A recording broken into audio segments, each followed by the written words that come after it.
Assalamualaikum warahmatullahi wabarakatuh semuanya, anak-anak kelas 11 BD1. Oke, kita akan lanjutkan di part 2 terkait tentang materi aktivasi penjualan melalui media sosial. Jadi, yang kedua adalah cara jualan di Instagram.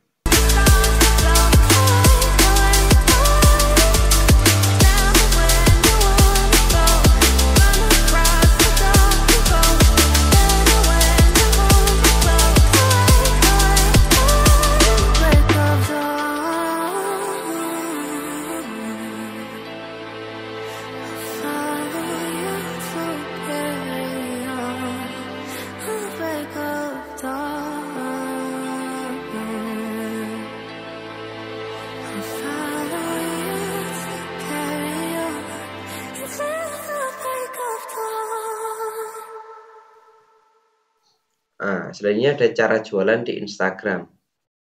Di Facebook, ini sekarang di Instagram. Ubah profil IG menjadi profil bisnis. Nah, profil IG biasanya di awal itu adalah profil IG yang personal. Nah, ketika kalian mau jualan maka dirubahlah ke profil bisnis. Selanjutnya buat konten yang berkualitas sudah pasti. Konten yang berkualitas bagaimana? Konten yang berkualitas itu yang jelas gambarnya jelas, ya kan? Tidak harus bagus, itu editannya nggak perlu. Yang penting gambarnya itu jelas. Selanjutnya kalian itu ketika membuat konten misalkan foto, itu juga harus ada informasi yang jelas bagaimana cara pesannya. Kalau misalkan video juga sama. Informasi kalian juga harus jelas, suaranya itu ketika kalian ngomong juga harus jelas. Jangan sampai ngeremeng.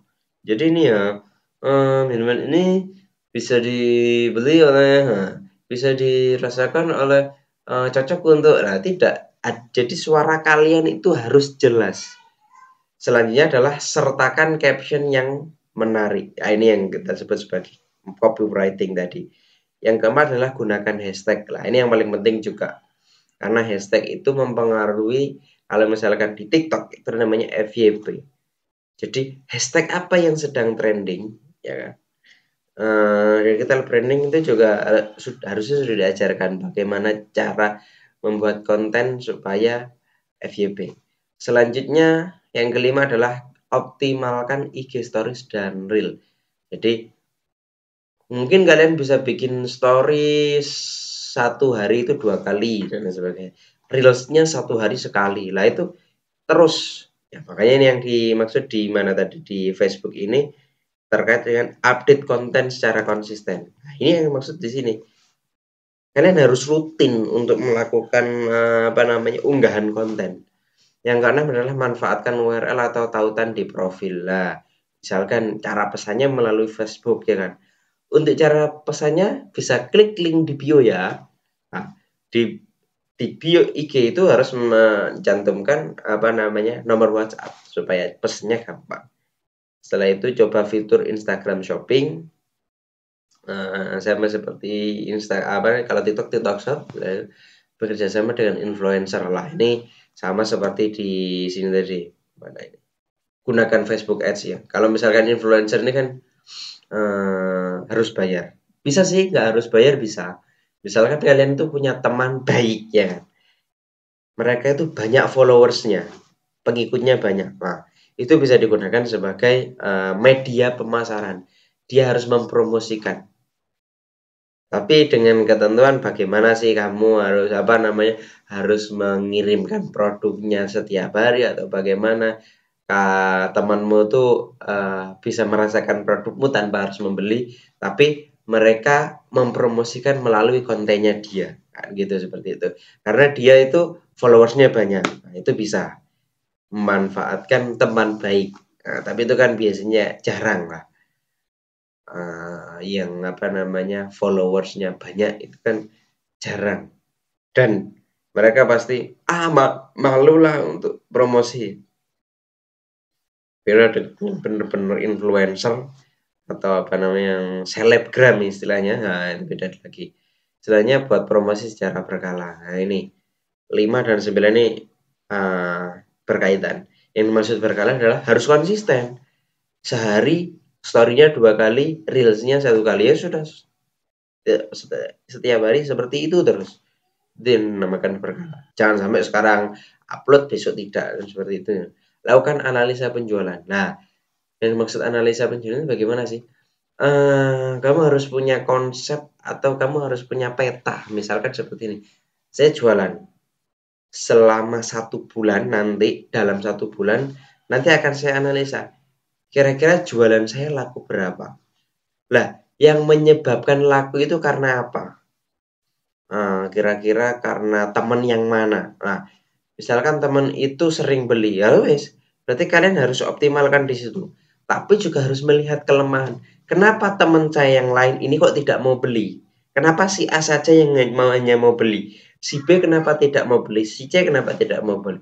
Kalian juga harus memetakan itu, yang makanya itu dinamakan sebagai lakukan analisa penjualan. Sama, saya juga punya bisnis. Itu juga saya selalu analisa tiap bulan. Kenapa sih penjualannya kok sampai sekian? Kenapa sih penjualannya kok tidak naik ya? Kenapa penjualannya kok turun? Misalkan seperti itu. Itu kami analisa terus. Selanjutnya, hal yang harus diterapkan dalam jualan di TikTok. Selanjutnya di TikTok. Kalau tadi di Instagram, kita lanjut sekarang di TikTok. Ubah akun ke akun bisnis. Selanjutnya lengkapi data dan verifikasi. Unggah produk ke TikTok Shop. Selanjutnya buat konten menarik, berikan promo menarik. Cara-caranya hampir sama seperti IG. Hanya saja kalau misalkan di TikTok Shop, ya itu ya, di TikTok Shop itu verifikasinya harus jelas, harus ada data diri. Kalau kalian belum punya KTP lah, itu yang susah mau jualan di TikTok Shop. Tapi untuk mengunggah konten saja, mengunggah konten di TikTok boleh. Mengunggah konten, cara belinya lewat apa? Lewat WhatsApp. Tidak harus lewat TikTok. Itu bisa. Masih bisa. Karena untuk jualan di TikTok Shop ya kan, itu perlu verifikasi KTP. Baru nanti ketika kalian sudah punya KTP, kalian bisa mengaktifkan TikTok Shop kalian. Tapi untuk memulai bisnis sekarang sudah boleh kalian bikin konten di TikTok untuk jualan. Boleh. Hanya saja kalian belum bisa mengaktifkan fitur TikTok Shop. Karena apa? Karena harus verifikasi data diri, yaitu biasanya KTP ya. Tapi kalian harus memulai dari sekarang supaya nanti ketika kalian sudah punya KTP ya kan, itu sudah bisa mengaktifkan TikTok Shop ya kan. Sedangkan konten kalian sudah berjalan. Jangan sampai buat kontennya nanti aja kalau saya sudah punya KTP, jangan. Mulai sekarang. Sama seperti jualan ini. SMK itu kan tujuannya supaya nanti kalian itu bisa membuka usaha sendiri. Saya nanti Pak, usahanya nanti kalau sudah lulus. Jangan, mulai sekarang. Jadi ketika sudah lulus nanti bisnisnya sudah jalan. Usahanya sudah jalan, seperti itu. Karena bisnis atau usaha itu butuh proses. Tidak langsung sekarang buat usaha, langsung banyak yang beli. Oh, belum tentu. Jadi harus ada penjajakan dulu, cari konsumen dulu ya kan. Terus ternyata jualan ini penjualannya tuh kok sedikit. Coba ganti jualan yang lain. Coba ganti lagi jualan yang lain lah. Itu harus perlu coba-coba. Itulah usaha namanya. Sebenarnya berikan promo menarik. Ini kalau misalkan nanti sudah bisa di TikTok Shop, itu bisa gratis ongkir dan lain sebagainya. Tapi misalkan kalian belum mengaktifkan TikTok Shop pun boleh promo menarik. Boleh. Mungkin untuk menarik pelanggan, misalkan ketika pelanggan itu beli 10 gratis 1, atau ketika pelanggan itu sering membeli, misalkan sudah 5 kali membeli ya gratis 1 produk misalkan. Misalkan sudah membeli selama 5 kali lah, itu gratis 1 produk. Itu tergantung kalian bagaimana caranya promo itu supaya menarik pelanggan. Kelebihan TikTok Shop ya. Kelebihan TikTok Shop itu yang pertama memudahkan influencer dan affiliate untuk mempromosikan. Lah, ini kalau sudah kalian TikTok Shop itu aktif, itu nanti bisa jadi ada afiliasinya. Ada orang sebagai affiliate yang mempromosikan produk kalian. Itu sudah wajar dan kebanyakan sekarang banyak yang affiliate. Karena affiliate itu mudah. kalian itu tidak perlu membuat produk, kalian itu tidak perlu beli produk untuk dijual. Kalian cukup mempromosikan produknya orang, nanti kalian dapat uang, nanti kalian dapat komisi. Nah, itu enaknya affiliate. Makanya sekarang banyak orang yang menjadi afiliator. Selainnya potongan penjualan rendah, itu keuntungan di TikTok Shop ya. Selainnya mudah untuk di setup atau diatur. Selanjutnya yang terakhir adalah meningkatkan penjualan. Nah, kan lebih banyak orang itu belinya di TikTok Shop sekarang. Nah, itu kelebihan TikTok Shop dibandingkan Instagram Marketplace ataupun Facebook Marketplace. Itu keunggulannya TikTok Shop. Selanjutnya, keuntungan jualan melalui media sosial. Yang pertama, meningkatkan jangkauan dan kesadaran merek. Lebih gampang. Maksudnya lebih gampang ketika kalian itu punya media sosial kan kalian sudah punya teman. Tapi ketika kalian jualan melalui Shopee misalnya melalui marketplace itu kan belum ada followers kadang. Nah, itu yang susah. Terus saingannya kan banyak. Jadi ketika kalian jualan seblak misalnya, seblak bisa Pak dijual di Shopee ya bisa saja. Tergantung bagaimana. Sebelah itu sebelah instan itu kan bisa, tapi kan ketika kalian itu jualan sebelah itu kan banyak juga orang yang jualan sebelah, otomatis ketika kalian unggah itu di pencarian tidak berada di posisi atas itu loh misalnya. Beda dengan ketika kalian jualan di media sosial itu kan kalian sudah punya teman lah, teman kalian pasti nonton lah, itu dari masa sih dari 300 teman misalkan. Masa tidak ada yang beli satu pun aja dalam 1 bulan kan seperti itu. Yang kedua, interaksi dan keterlibatan yang lebih tinggi. Jadi ketika kalian bikin konten, ada yang komentar lah, itu namanya interaksi. Ketika ada yang komen, artinya yang ada yang tanya-tanya, itu jawab aja. Tadi kan yang di awal adalah mana ini? Layani customer dengan baik. Jadi ketika ada konsumen tanya, ada temanmu tanya, jawab. Jangan sampai kamu punya pikiran, tanya tok nggak beli, jangan. Itu yang dimaksud sebagai interaksi dan keterlibatan yang lebih tinggi. Karena ketika ada komentarnya nanti tampilannya itu bisa di atas. Nah, itu yang dimaksud sebagai SEO nanti. Ada lagi materi SEO. Selanjutnya pengukuran kinerja dan analisis yang lebih baik. Maksudnya bagaimana? Penjualannya bagaimana dalam 1 bulan. Nah, itu yang kita sebut sebagai analisa penjualan tadi. Biaya rendah dan akses yang luas ya. Karena tidak perlu mencetak banner, tidak perlu mencetak brosur kan gitu kan. Itu kan yang dimaksud biaya rendah. Akses yang luas, maksudnya bagaimana? Kan lebih mudah. Jualannya kan tidak hanya di Jenggawang saja, mungkin di teman Facebook ada yang rumahnya Embulu, ada yang rumahnya Acung lah, itu dinamakan sebagai akses yang luas. Kalau jualan secara offline, mungkin yang tahu adalah tetangga kalian saja, sekitar saja, tetangga kanan kiri aja. Itu kan kelemahannya bisnis offline. Tapi kalau bisnis online kan selama teman kalian itu rumahnya jauh dari rumah kalian, lah itu yang dimaksud sebagai jangkauannya luas, aksesnya yang luas. Selanjutnya targeting yang tepat dan personalisasi. Temannya muda-muda semuanya, temannya remaja semua. Nah itu kan yang lebih dinamakan sebagai target yang tepat. Oke, makanan pedas atau seblak misalkan, yang viral kan gitu, jualan seblak. Itu yang dimaksud sebagai targeting yang tepat dan personalisasi. Maksudnya personalisasi bagaimana? Lebih ke anaknya, misalkan. Atau kalau perlu kamu langsung DM atau kamu langsung japri atau jawab pribadi atau pesan pribadi langsung. Saya punya seblak nih, misalkan Romi punya teman namanya Wan. Wan, saya punya seblak nih, kamu nggak mau nyobain? Enak loh ini dan lain sebagainya, langsung DM. Itu juga bisa sebagai ajang namanya promosi secara personal, secara langsung ke orangnya. Oke, kerugian jualan melalui media sosial. Oke, tadi kita membahas tentang keuntungan. Yang ke satu adalah kecanduan pada algoritma platform. Maksudnya kecanduan bagaimana? Yang viral sekarang itu belum tentu viral di bulan depan. Lah itu yang susah. Selanjutnya yang kedua, konten yang cepat tenggelam. Ya, karena ada yang ada yang trending baru ya kan. Nah, produkmu karena itu yang trending atau viral itu bulan lalu, maka kontennya dapat tenggelam. Atau bahasanya gini, ketika kalian bikin story di WA ya kan, story WA-nya pagi ya kan. Setelah itu teman kalian tuh banyak pegang HP di sore hari ya kan. Lah, itu kan nanti story kalian itu kan tenggelam. Lah itu kalau misalkan digital branding itu yang namanya manajemen publikasi konten.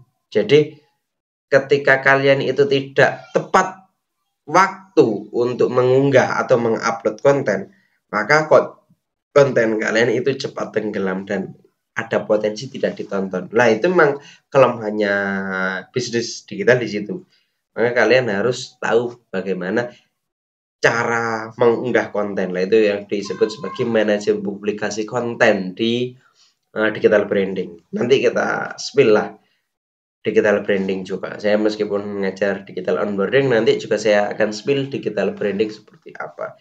Yang ketiga, waktu dan upaya yang dibutuhkan. Nah, kita harus pinter-pinter menentukan waktu dan membagi waktu itu tadi. Yang keempat, kritik publik yang terbuka. Lah, ini yang susah. Karena semuanya serba online ya. Takutnya nanti ada komentar yang buruk. Oh, jangan beli di sini. Ini nggak ramah sekali penjualnya dan lain sebagainya. Lah, itu akan bisa mematikan bisnis kalian. Yang kelima, ketergantungan pada platform pihak ketiga. Pasti. Ketika kalian jualan melalui media sosial, itu kalian akan ketergantungan. Maksudnya ketergantungan bagaimana? Kalian tidak bisa mempromosikan langsung secara ngomong, tapi kalian itu lebih terbiasa ngomong di depan kamera atau kalian tuh hanya bikin poster saja. Jadi tidak terbiasa untuk menawarkan produk langsung secara ke orang. Itu kelemahannya ketika kalian jualan di media sosial. Karena kan secara online kan, kalian tidak pernah langsung berhadapan atau bertatap muka, ngobrol secara langsung, mempromosikan secara langsung itu kan belum pernah. Nah, itu kelemahannya ketika kalian jualan di media sosial. Kesimpulannya adalah dengan mempertimbangkan keuntungan dan kerugian ini, penting untuk memiliki strategi yang terarah dan memahami bahwa pemasaran melalui media sosial bukanlah solusi instan, tetapi membutuhkan dedikasi, analisis, dan adaptasi berkelanjutan untuk meraih hasil yang optimal. Nah, ini. Jadi, kita tadi sudah membahas keuntungannya apa, kelemahannya apa. Tapi jualan atau bisnis di media sosial atau bisnis secara online itu tidak selalu instan. Maksudnya instan bagaimana, Pak? Jadi tidak berarti sekarang mengunggah konten ya kan, sekarang upload konten, itu langsung banyak yang nonton, terus langsung banyak yang beli. Tidak. Makanya itu proses. Tidak hanya bisnis online saja sih. Semua bisnis itu pasti butuh proses. Misalkan kalian itu bikin konten. Pertama, kok jelek ya Pak ya? Ya, itu perlu latihan. Semakin kalian sering bikin konten, itu akan semakin bagus lagi, semakin bagus lagi. Tahu caranya. Oh, ini sih caranya bikin konten yang baik. Oh, ini sih caranya ngedit yang bagus lah. Nanti akan terbiasa dengan sendirinya. Ketika kalian biasakan, sama seperti jualan. Ketika kalian itu aktif jualan, maka dengan sendirinya nanti kalian juga terbiasa dan akan lebih pintar untuk menawarkan. Nah, itu. Jadi semua itu butuh proses dan itu ada namanya analisis tadi. Kenapa sih kok saya belum bisa jualan dengan 20 targetnya? Saya kenapa bulan ini tidak bisa menjual 20 produk misalkan. Nah, itu kan kita harus analisis. Harus kita petakan. Kenapa sih? Apa sih kegagalan saya? Apa sih yang kurang dari cara promosi saya? Lah, itu kita analisis. Selainnya adalah adaptasi berkelanjutan yang meraih hasil optimal. Ketika kalian itu sudah terbiasa dengan algoritma ya kan. Lah, itu juga nanti akan bisa menghasilkan hasil yang optimal. Maksudnya bagaimana, Pak? Benar, produk kalian itu sudah tidak viral, tidak trending lagi. Bagaimana supaya produk itu juga tetap laku di bulan berikutnya. Maka cara unggah kontennya menggunakan hashtag dan lain sebagainya lah. Itu yang dinamakan sebagai algoritma. Oke, itu penyampaian saya terkait tentang aktivasi penjualan melalui media sosial. Oke, ketika ada pertanyaan tentang aktivasi penjualan melalui media sosial, silakan nanti tanyakan di kelas atau tinggalkan di kolom komentar ya. Oke, sekian dulu pemaparan saya tentang aktivasi penjualan melalui media sosial. Oke, saya akhiri di sini. Wassalamualaikum warahmatullahi wabarakatuh.